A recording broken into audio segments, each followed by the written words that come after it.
Yo, salut tout le monde, c'est Big Pun et on se retrouve cette fois pour le tuto du donjon Crocodile qui est le premier donjon de la deuxième partie de l'île de Moon. Et qu'est-ce qu'on va apprendre dans ce tuto? Bah tout simplement comment down le boss du Nil correctement, bah, sans trop se prendre la tête. Et pour ça, il va falloir apprendre le fonctionnement de cette salle, le fonctionnement de tous les mobs dans cette salle et le fonctionnement du boss. Alors, on va commencer par les spécificités de la salle. Il faut savoir que on se bat sur un terrain glissant lorsqu'on se bat contre le roi du Nil.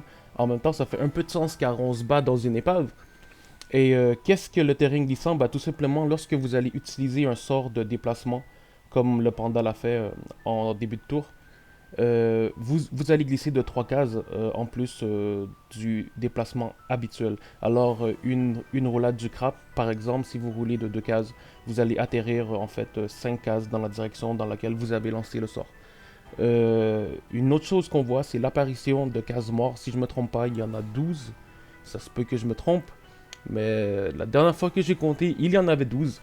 Alors, 12 cases morts, ça a peut-être l'air de rien, mais il faut savoir que dans ce donjon, en fait, ben, dans cette salle surtout, il y a beaucoup de il y a de la téléportation et il y a aussi de la poussée, car le boss pousse. Alors, si on vous TP dans une zone où vous êtes entouré de cases morts et que le boss vous pousse dedans, bah c'est l'insta-kill. C'est tout pour la salle, on peut maintenant s'attaquer aux mobs et je vais les nommer en fait par ordre de focus, comme ça ce sera plus simple. Alors, on va commencer par les chasseurs car c'est les mobs qu'il faudra focus en premier. Qu'est-ce qu'ils font les chasseurs? Il faut savoir qu'ils ont la possibilité d'invoquer un filet sur un de vos alliés. Qu'est-ce qu'il fait ce filet? Si à la fin de votre tour vous le portez encore et que le chasseur est encore en vie, il aura pour effet de vous téléporter devant le chasseur.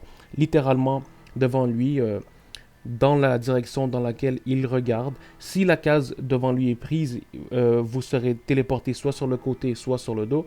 Et à la fin de son tour, il faut savoir que le chasseur va se téléporter à côté d'un éventreur. Le troisième sort auquel il faudra faire attention, c'est une glyphe qu'il peut poser sur un de ses alliés. Cette glyphe aura pour effet de stabiliser le crocodile quand il sera dessus, ce qui veut dire qu'il ne pourra pas être poussé. Et si vous marchez dessus, vous allez perdre des points de vitesse et des PM. Comment on fait pour contourner tous ces effets contraignants que le chasseur peut nous apporter pendant un donjon? Bah tout simplement avec de la stabilisation. On peut soit stabiliser le chasseur afin d'éviter qu'il ne se téléporte à côté d'un éventreur et de se rendre presque invincible pendant un tour, ou on peut soit stabiliser notre allié pour éviter qu'il soit placé en danger. On peut maintenant passer aux éventreurs qui sont pour moi les mobs les plus dangereux dans cette salle. Et non seulement parce que c'est les DPT de la famille des crocos, mais surtout parce qu'ils ont la possibilité de vous téléporter, souvent même dans une case mort. Et il faut savoir que ces mobs ont un sort qui s'appelle Tourbillon, qui a une portée de 4. Ce sort a pour effet de vous téléporter sur le côté de l'éventreur ou sur son dos. Et il faut savoir que l'éventreur a 4 PM, alors la distance de sécurité pour ne pas être téléporté est de 9 PO. Le deuxième sort à prendre en compte chez l'éventreur est son célèbre sort Track, qui est le sort en fait qui stabilise sa cible et qui a aussi pour effet de diminuer les soins reçus de sa cible de 100%. Ce qui veut dire que sa cible sera soin du 0 si elle est cible de n'importe quel sort de soin. Et pour terminer la présentation de la famille des crocos, on présente le chaman, qui, comme son nom l'indique, est le soutien de cette famille. Qu'est-ce qu'il fait? Le chaman, il a la possibilité de vous retirer des PA, il a la possibilité de vous retirer des résistances, il a un passif qui le soigne en début de tour, et il a aussi la possibilité de sacrifier un peu de sa vie pour la redistribuer sur ses alliés. Et il a un sort de soin ultime que vous ne verrez seulement que si vous le gardez pour la fin, comme par exemple pour un challenge. Et c'est un sort ultime de soin qui soigne du 10 000 si je dis pas de conneries. Et il a une relance de 3 tours si je me trompe pas. Alors voilà. On peut maintenant passer au roi du Nil qui est le boss de ce donjon. Je vais passer rapidement sur les sorts parce que il n'y a pas grand chose à décrire. En fait, vous devez respecter une distance de sécurité de 7 PO. si vous ne voulez pas être touché. Il faut savoir que le boss peut enlever 3 PM et c'est un état qui peut être appliqué 2 fois sur la même personne, ce qui a pour effet de souvent laisser votre tank 100 PM, ce qui est assez contraignant pour les FK lorsqu'ils veulent mettre une armure. Il a aussi la possibilité de lancer un sort de poussée de zone. En fait, c'est un sort qu'il peut lancer jusqu'à 6 PO. Alors, respectez une distance de sécurité de 7 PO et vous allez être correct. Il a aussi un passif qui le buff en dégâts et en résistance pour chacun de ses alliés morts en combat.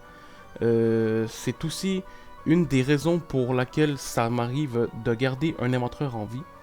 Il y a ça et il y a aussi le fait que l'éventreur me stab à chaque tour, ce qui m'empêche à le faire moi-même, ce qui me convient énormément. Et c'est pas mal tout ce qu'il y a à savoir. On peut passer maintenant à ce que tout le monde veut savoir, les strats pour le down. Alors, dans ce donjon, on va privilégier les dégâts à distance et la stabilisation. Pourquoi la stab? Bah, tout simplement parce qu'il y a beaucoup de cases morts et beaucoup de poussées et de téléportation. Alors, la stabilisation, c'est vraiment important. On va aussi privilégier les cases qui peuvent retirer de la portée et de la PO. Parce que la distance de sécurité de cette case, pour certaines teams et pour certains placements, ça peut être un peu chiant. Alors, le retrait de PO, c'est pas mal aussi.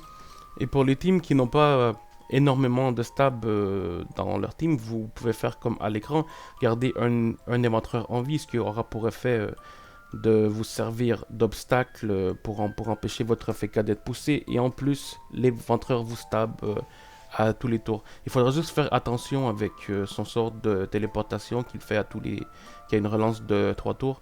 Ne pas oublier de stabiliser le FK pendant ces tours-là. Si vous avez tué tous les mobs dans la salle, tout ce qui reste à faire, bah, c'est tout simplement de stabiliser le FK à tous les tours.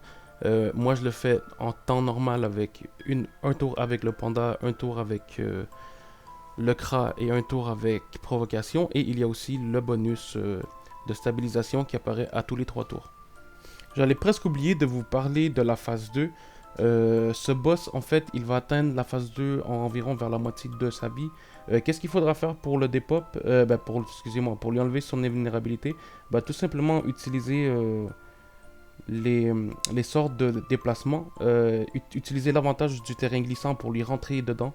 Et après, vous faites juste vous replacer à 7 PO et tout est gagné. Et tout ce qu'il vous reste à faire pour l'empêcher de bouger du cac du FK, c'est de lui enlever un PM, au moins un PM par tour. Alors voilà, c'est tout pour moi, on se revoit bientôt pour une prochaine vidéo. A plus tout le monde.